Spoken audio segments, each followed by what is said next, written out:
Hello, we're here with Scandinavian films at the Berlinale 2022. Very exciting. My name is Wendy Mitchell. I'm a journalist. I'm thrilled to be here talking to some amazing filmmakers. Today we have Magnus Gertten from Sweden. Welcome, Magnus. Thank you so much. Good to be here. And you're here with the premiere of Nelly and Nadine. Magnus is a very experienced documentarian. You might have seen some of his other films, such as Only the Devil Lives Without Hope, Every Face Has a Name, and Harbor of Hope. And he co-directed Becoming _𝐍𝐿 as well.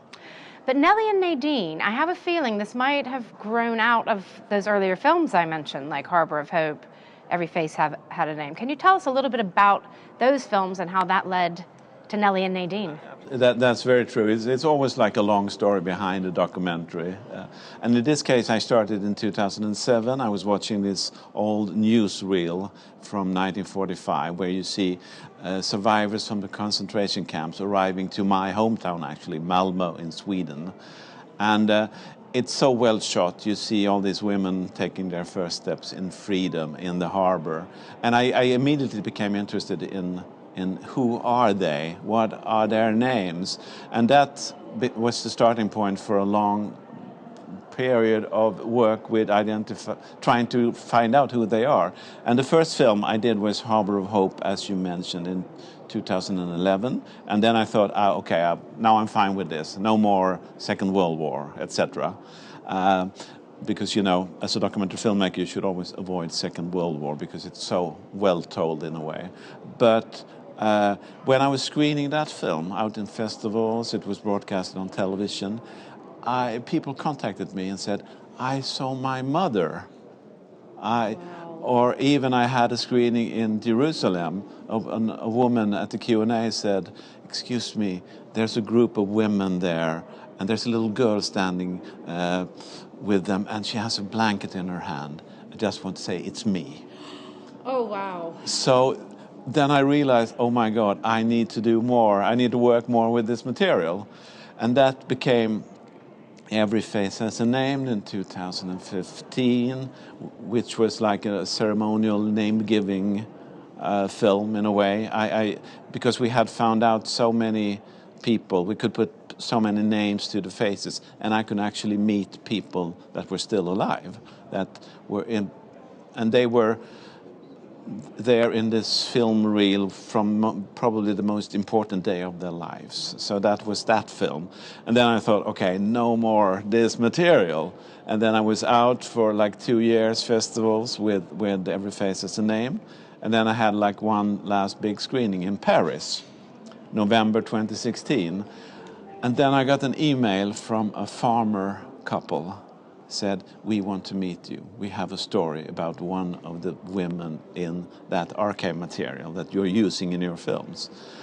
So I met Christian and Sylvie.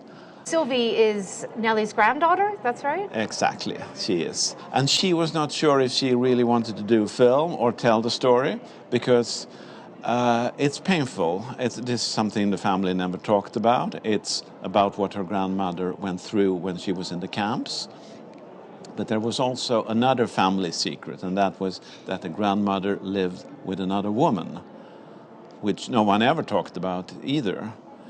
So, but then I went back and I met Sylvie in the spring of 2017, and then we talked about it. And she said, I think it's time for me to do this now. And that is the starting point of the film. We start with a family secret. And that's always what you need. You need like a drive, a present time drive in your films. So it's not just about a film about what happened many years ago. That's one thing I really loved about the film, is it feels like we're so much going through this with Sylvie. You know, she's got these box of photographs that she's never really properly looked at and things, or hidden away. And, you know, did it feel like it was sort of a catharsis for her to do this film with you? I hope so. It's up to her to answer really that question. But we were after the film was made, we discussed it, and she said, the film really portrays it how it is. I was that kind of naive. I didn't know anything. I needed to go into this because it was just just a fog in a way for her. So, and I'm very happy about that, because you don't want to arrange too much with facts in a film like this, because I think it's very true to her journey, what we see in the film. It's very much, as you mentioned, it started with this archive film that you got about the concentration camp survivors coming in Malmö. But to me, this isn't necessarily a film about the Holocaust. Of course, these women met at the camps, and that's a very important part of their lives, obviously. Don't want to diminish that. But then it becomes a love story, very much in the modern world. When you started researching it, did you think it might stay more in the war period, or you knew it would go on to their much later lives? What I knew was that I wanted it to be like a contemporary story. I wanted it to be relevant for today. I don't feel it's a Holocaust related. It's Holocaust related, but it's not a Holocaust film in that sense.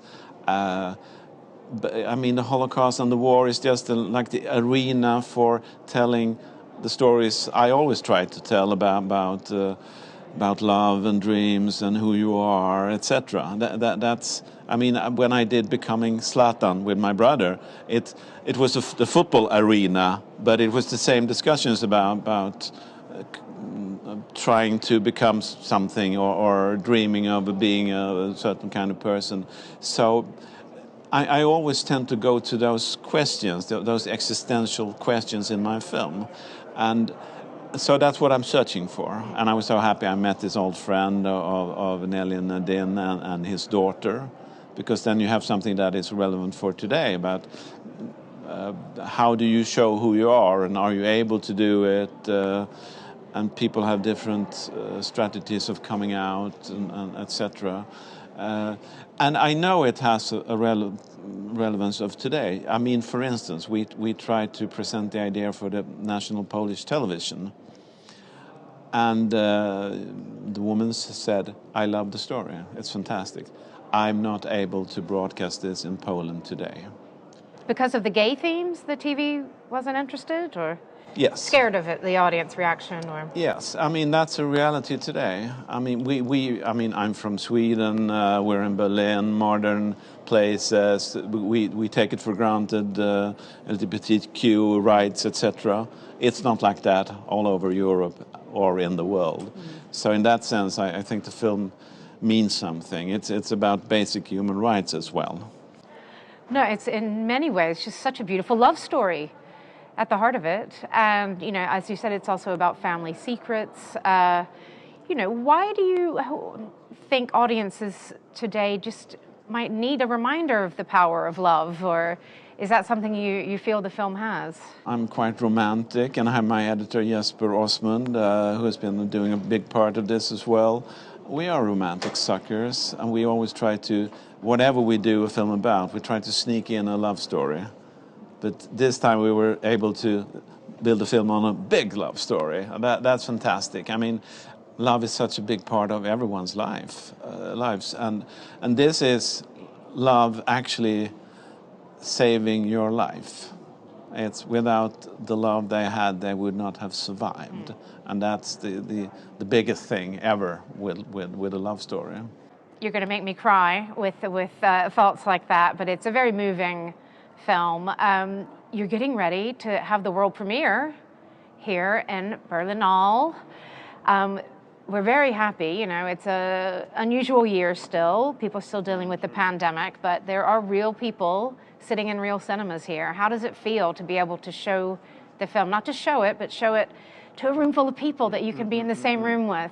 I mean, that's fantastic. I actually had a film premiere last year, and it was traveling all over internationally, but it was all online festivals, and it was quite depressing.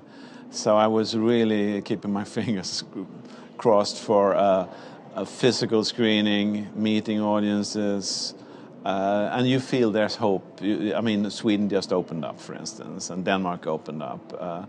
So I feel it's... I have a good feeling.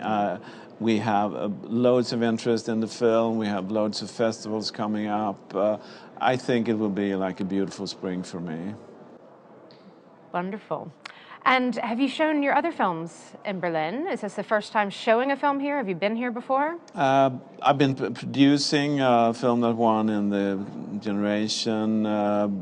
We had a fiction film, my company as well, here who won some bears some years ago. This is the first documentary here at Berlinale. Great. And yeah, what do you think of the German audience, the Berlin audience? They seem like they're real film lovers here, right?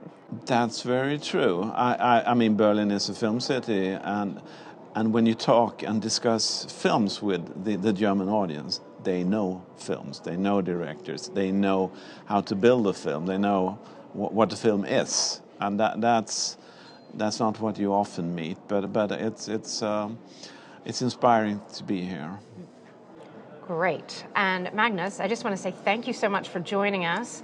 Have a great time showing the beautiful Nelly and Nadine to real people in real cinemas here in Berlin, and best of luck launching it. Thank you. Thank you so much.